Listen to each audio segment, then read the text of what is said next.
Good, happy Tuesday morning, November 12, 2019. I'm Riley King, and welcome to the Riley King Newscast, right here on the Riley King Network. We have a lot of news to get to this Tuesday morning, so let's begin. First up, New Hampshire Homeland Security and Emergency Management posted on their Facebook page 10 hours ago. Ice and snow, take it slow, leave extra space between you and the vehicle in front of you. 70% of snow and ice-related injuries occur when automobile vehicles. And up north, they are seeing snow right now. So, if you have ice and snow on the road, make sure to leave space in front of you in the vehicle.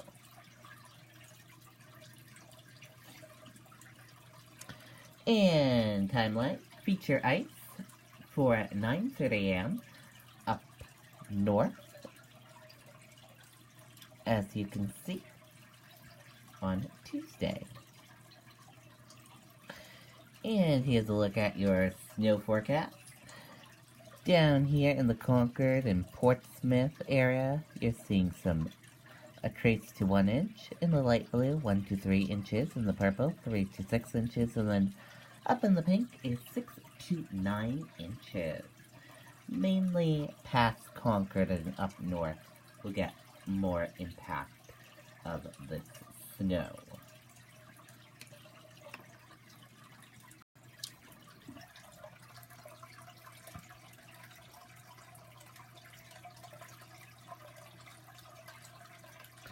And currently, right now, there are 15 closings and delays happening right now, and it's more up north, not down here. And weather currently right now is overcast, 31 degrees. With more on your weather forecast, you can go to WMUR.com and click on weather and get your weather forecast from the WMUR weather team. Snow, wintry mix falls across much of New Hampshire.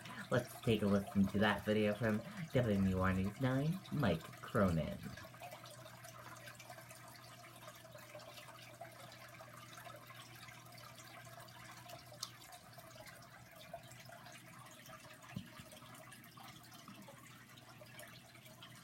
At Beltates, customers will find everything they need for a building project. The brand names you trust to perform. And with a fleet of over 50 delivery vehicles, we deliver when and where our customers need them. Beltates Building Products. 9 locations throughout New Hampshire and Massachusetts.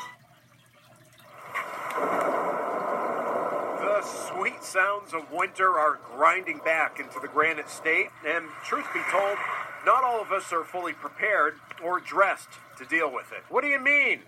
What's wrong with these? These are nice shoes. Wet feet and sloppy streets in Plymouth mean the winter season is underway in the northern half of the state. I hate the cold. I grew up in a place that was a little bit warmer than this, so I try not to spend too much time in it. The snow's fine until January, and then I start to hate it. But right now, I'm vibing with it. The roads are slippery in spots, particularly where the flakes fell hard along I-93 in Lincoln. It was dry, wet, and now it's kind of slippery. This is great news for ski resorts. Loon Mountain is almost ready for the season. 11 trails will open this Friday. Cold weather and the natural stuff is great. We can certainly excel when we just have cold temperatures thanks to our powerful snowmaking system here. But when you got it naturally falling from the sky for everybody else to see and look out the window, it's a really exciting time here. Exciting for riders and those just visiting. It definitely makes it feel much more closer to the holidays now that there's some snow. And who doesn't love a good snowball fight? Uh-oh.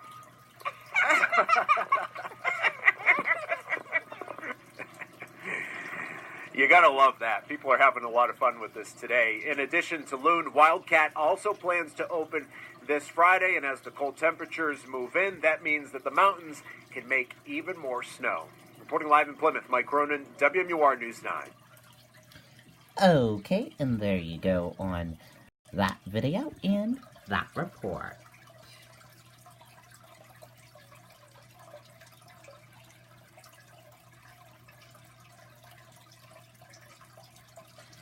Investigation continues into apparent boat collision on Lake Winnipesaukee. Let's take a listen to that video from WMUR News 9, Amy Cavino.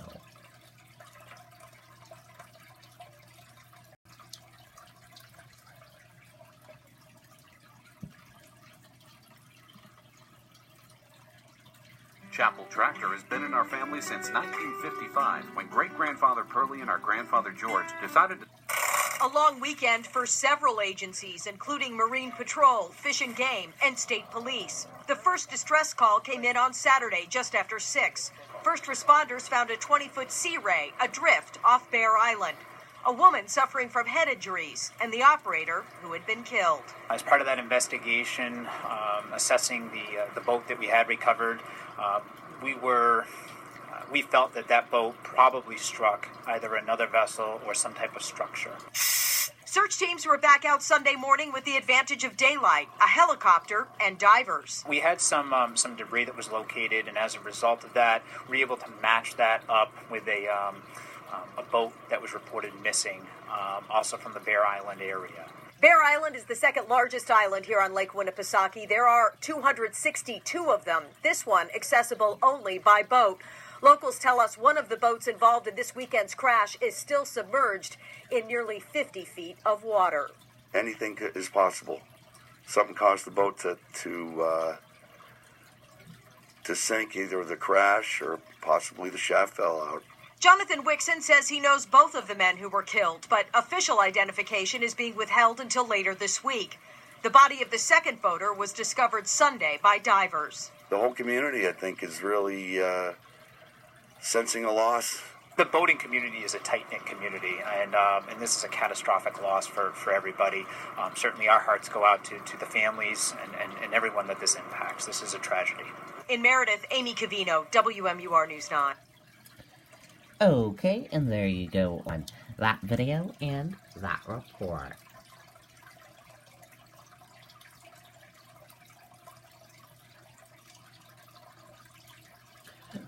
Blocks Veterans Plan address healthcare, jobs, education, and housing. Montana Governor cites his role as Commander-in-Chief of his state's National Guard. Let's take a listen to the video from WMUR News 9.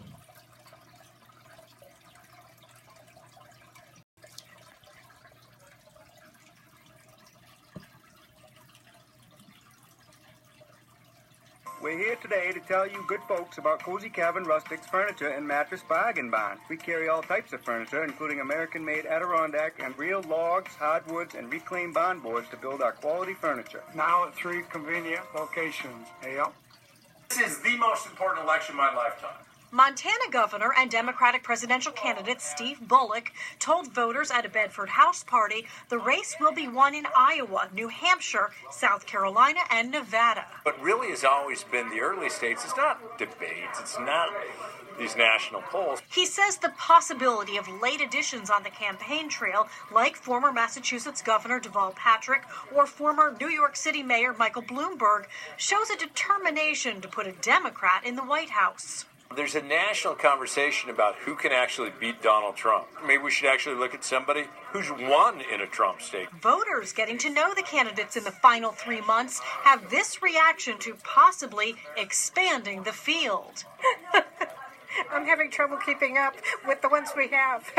Latecomers have the advantage of momentum and the advantage of everybody having their positions out there before. No real opinion about it.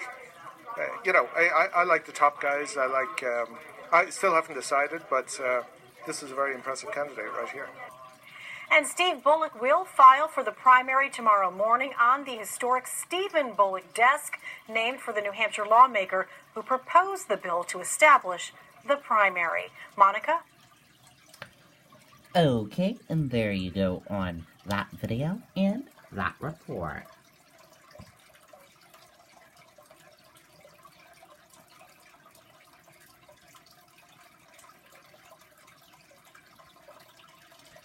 Democratic presidential candidate Elizabeth Warren holds town hall in Exeter.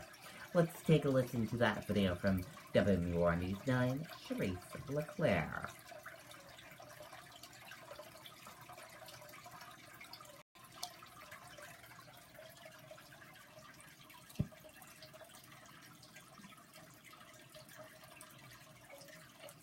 At Beltates, customers will find everything they need for a building project. The brand names you trust to perform. And with a fleet of over 50 delivery vehicles, we deliver when and where our customers need them. Beltates Building Products. 9 locations throughout New Hampshire and Massachusetts.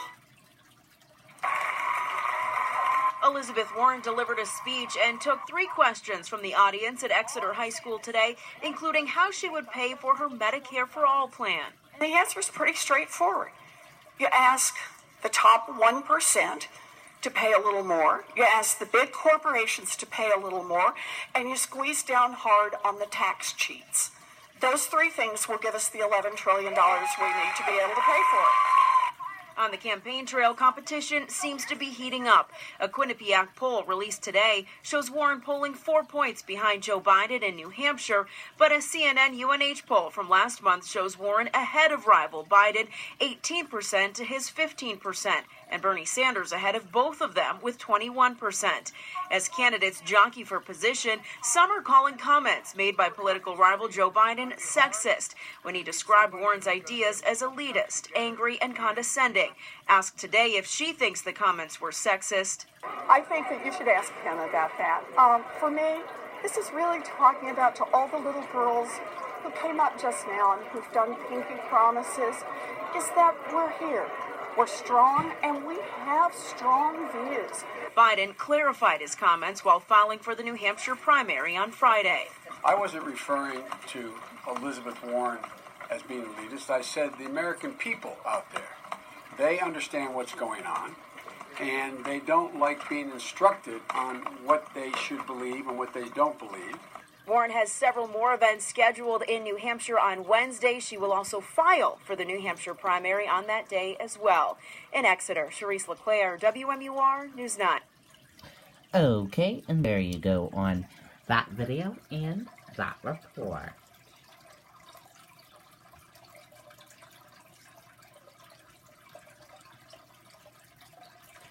Buttigieg outlines a plan to help veterans if he's elected. Democratic presidential candidate says he would put emphasis on helping families. Let's take a listen to that video from WMUR News 9, Adam Sexton.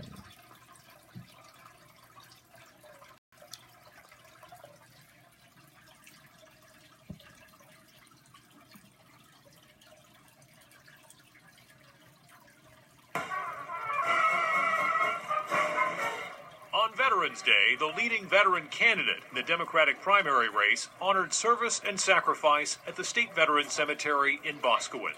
Pete Buttigieg, who served in Afghanistan as a naval intelligence officer, later spoke in Rochester about his plans to help his fellow vets if he becomes president. It is a promise that we will support our service members throughout their military journey and embrace them when they return and when they leave active duty. On his campaign bus, Buttigieg discussed the difficulties veterans can face when they come home from serving overseas. Even for me, with all kinds of advantages, when I came home from a deployment, even I felt a level of disorientation when I got back. The South Bend mayor, who has burst onto the national political scene, says his administration would fully fund the VA and move military sexual assault prosecutions to an independent prosecutor. His plan also puts a special emphasis on helping military families. There are a lot of pressures on military spouses and children, conditions in a lot of housing, and a lot of things that make it difficult for people to be in the workforce when they're military spouses. Veterans looking for a candidate in the Democratic race say they want someone who can relate to them and lead. I think it's important for to have somebody who served, whether they served in the military or in some other capacity, and I think it brings a particular unique perspective about the importance of making rational decisions under pressure. Above all, the mayor says he wants to ensure vets receive the respect, the services, and the treatment they've earned. And help us find things to do beyond just saying thank you for your service. Adam Sexton, WMUR, News 9. Okay, and there you go on that video and that report.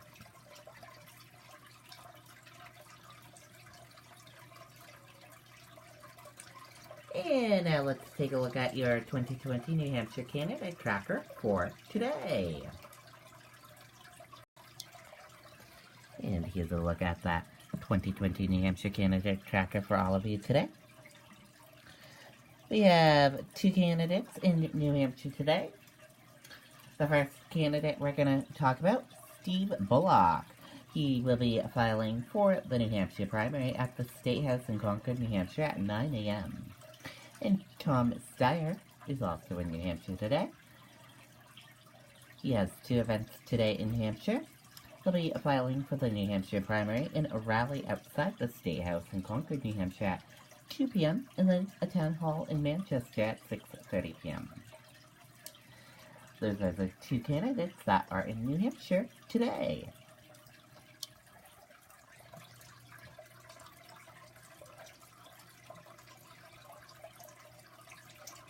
U.S. features point to slightly mixed open. U.S. stock indexes were mixed Tuesday morning. And overnight, when all of us were sleeping, we got some breaking news into our newsroom. Former President Jimmy Carter admitted to hospital for brain surgery. Let's take a listen to that video from ABC News.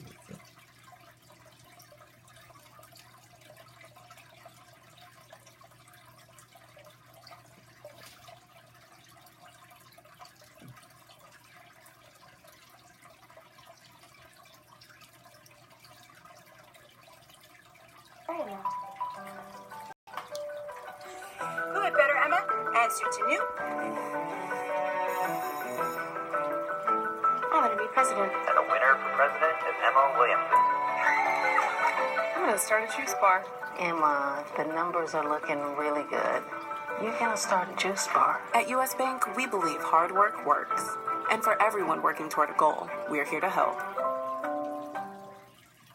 Former President Jimmy Carter says he is okay with dying. The 95-year-old made the comment at a Sunday school church service in his hometown of Plains, Georgia. His message was about belief in resurrection and life after death as a Christian, and he talked about his cancer diagnosis 4 years ago, first in his liver, then in his brain.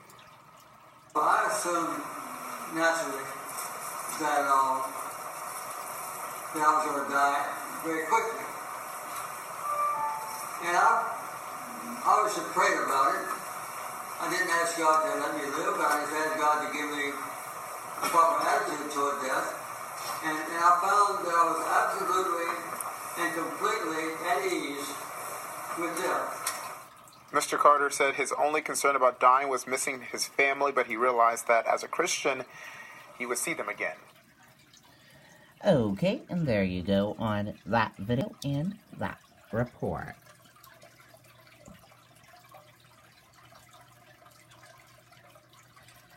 And we can tell you, former President Jimmy Carter was hospitalized on Monday for a procedure to relieve pressure on his brain caused by bleeding due to his recent fall, a spokesperson said. Carter is the oldest living ex-U.S. president, was admitted to Emory University Hospital in Atlanta on Monday evening ahead of the procedure, which is scheduled to take place Tuesday morning. And that is it for this morning edition of the Riley King Newscast right here on the Riley King Network. I hope you all have a great rest of your day, and I'll see you back here later on today for another newscast. And I'll have a news report coming up in a little bit. Goodbye, everyone.